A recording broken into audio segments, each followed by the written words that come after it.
Hello, hello, hello. My name is Keisha and welcome to my channel, Wake Up the Babies. This channel is designed for the woke parent looking for information to wake up their babies. Now, on this channel, we will discuss hidden figures in the past, forgotten stories of trailblazers, and links to the past that explain our current events now. As I share this knowledge with you on this journey, I hope that you share the knowledge with your young ones, that you share it with them, and we together will wake up the babies. In order to survive this culture, we will have to make sure that the education starts with the children. Because as a parent, over the years I've noticed that a lot of black history, a lot of history period has not been represented correctly or represented at all. And that is a problem, especially for parents that are in this woke culture. My researcher, I did find out that there was another woman that ran for president way back when. We'll talk about her another time. But today we're here about Miss Chisholm. So let's talk about it. We'll start at the beginning and we'll work our way from there. Shirley Chisholm was born November the 30th, 1924 in Brooklyn, New York. As a small child, my parents, they were islanders. I'm an island baby, and I noticed that, there's a total difference in the education process from someone that was educated in Haiti or Jamaica than us in the United States. There is a tremendous difference. So her parents saw that, I would assume, and they sent them to Barbados, where their family is from. So by the time she was 4 years old, get this, by the time she was 4 years old in Barbados, she was reading, like full-blown reading. She was an avid reader, they said. She was really a smart kid. So a few years later, her parents sent for them to return. They came back, and in 1942, she graduated, get this, from a high school called Girls High.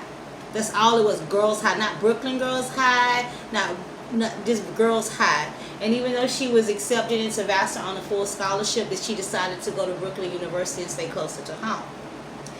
When she graduated with honors in sociology, and then she went on to be a teacher. Okay. The weirdest part about it, she went on to be a teacher's aide. But her being this teacher aide and having this ambition to want to work her way to the top, within 7 years she rose to the top of this school. She was working at a school called Mount Calvary Child Care Center. Within 7 years she rose to the top, and she was one of the biggest decision makers there for that school.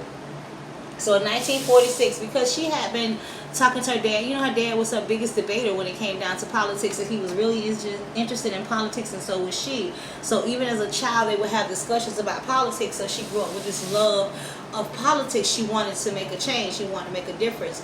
So in 1946, she got her first taste of politics when she worked on a campaign of a successful black judge in New York. He was successful. He won. He whatever that it was called when the judge wins, he got that. She was also an active member of the NAACP. Now, she did all of this as a single black woman. She was doing all of this stuff. But in 1949, she married Mr. Conrad Chisholm. She married him, and Conrad was a big supporter of her being her. She didn't miss a beat for marrying old Conrad. She just kept on going. He didn't stop her. He didn't complain. Don't seem like it, because she was just on the path. So in 1964, after helping everybody else win elections, she was smart. Instead of her jumping out there and trying to go into politics all by herself, she did the behind-the-scenes work. She learned the inner workings of politics. So after about 10 years of doing everything for everybody else, she decided to go into politics for herself. And that's when she decided to run for office as a Assemblywoman, state office, and she won. She was an Assemblywoman. During this time, her whole thing was she supported the working class, not the black working class, the entire working class. See, black people don't understand that when we were going through all of this racism, there were also other people were going through it. Asians. There were clauses and agreements when of a property sale that the property could not be sold to a Negro, Asian, a Mexican, anybody that was not of Caucasian descent. And some places, those stipulations are still in some clause. That clause is still in some agreements. Now, I was just watching a video on that a couple days ago, but we'll talk about that later too. I'm getting off the subject, but everybody was going through something that was not white. So she represented Palestinians, black people, the Muslims, the Jews. She represented everybody who was struggling. And she stood up for that, and she did not back down. She was a tough cookie. She was very tough. And man, she said the hardest thing was being a woman. It was hard being black, but a black woman to boot. That was a very hard thing, but she endured it all because she knew the purpose was bigger than just her. In 1968, she shocked the world for the first time, and she announced something that had never been attempted by another black woman before. She announced that she was going to run for Congress. She was already the Assemblywoman. I remember that. She was Assemblywoman in New York, but now she was running for Congress. And not only did she just run for Congress, she also won. So she became the first African American congresswoman.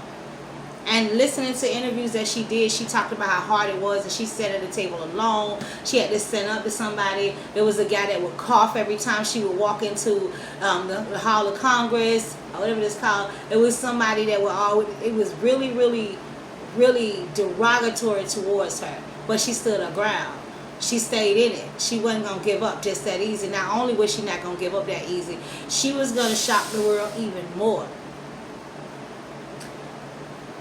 In 1972, she announced to the world that she was running for president. Yep, president of the United States of America, the highest office of this land. And she was serious.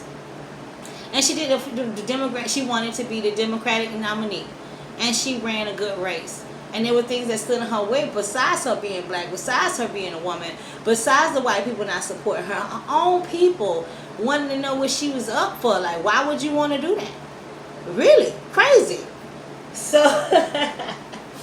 now, once she didn't win this election, I think it was in the election with Nixon, because it was in 1972. Once she did not win this election, they had the nerve to open a full-blown investigation on her because she had raised $30,000, the highest amount that had been raised by a Democratic nominee. $30,000 in some kind of way, electoral nominee. That's what she was. So they wanted to investigate her for misuse of funds. Now then she came out, she didn't take that line down. She came out and she said something to every station, every person, every news, anybody who would listen to her, that she was being systematically persecuted by the United States government because she did not agree with some of the things that Nixon agreed with in her campaign. So therefore, after being putting them on blast, putting them on spotlight, they left her alone. They dropped all the charges. She kept going, and she didn't give up. She went on to do some really, really good things. She had this, her slogan was unbought and unbossed, that she could not be told what to do, and she couldn't be bought. She even went after some black congressmen, and not congressmen, black political figures. Now, one thing they didn't like about her is that her whole presidential campaign, a couple of things that was on her platform was she wanted to reopen the investigation or have a more intensive investigation into the assassination of JFK and the assassination of Martin Luther King. She and other political figures. Now, a lot of people that had went before her and tried to be the trailblazers in our area, like Martin Luther King and Malcolm X and all these people, they had been killed. They had been assassinated. So I can imagine she was scared, but she kept doing what she had to do. And because of that, we had a great, great woman to actually run for president of this land. And I was watching this interview with her, right? And they asked her, say, in 10 years, and this was 10 years ago, it was 8 years ago. She said, they said, in 10 years, do you think that we would have a black woman president? She saw a woman president, period. She said no. But first we got to start small before we have to get them ready for our ascend in being president. She said, I can guarantee you in 10 years that there will be a woman vice president of color. And there you go, Kamala Harris. She knew politics so well, she actually predicted the coming of Kamala Harris, like some kind of Messiah. But anyways, thank you so much for listening to my channel. This was the story of the amazing Shirley Chisholm, and I hope that you click the like button and subscribe, and keep coming back to our channel for more, to my channel for more educational footage. Thank you very much. I'm Keisha. Bye, y'all.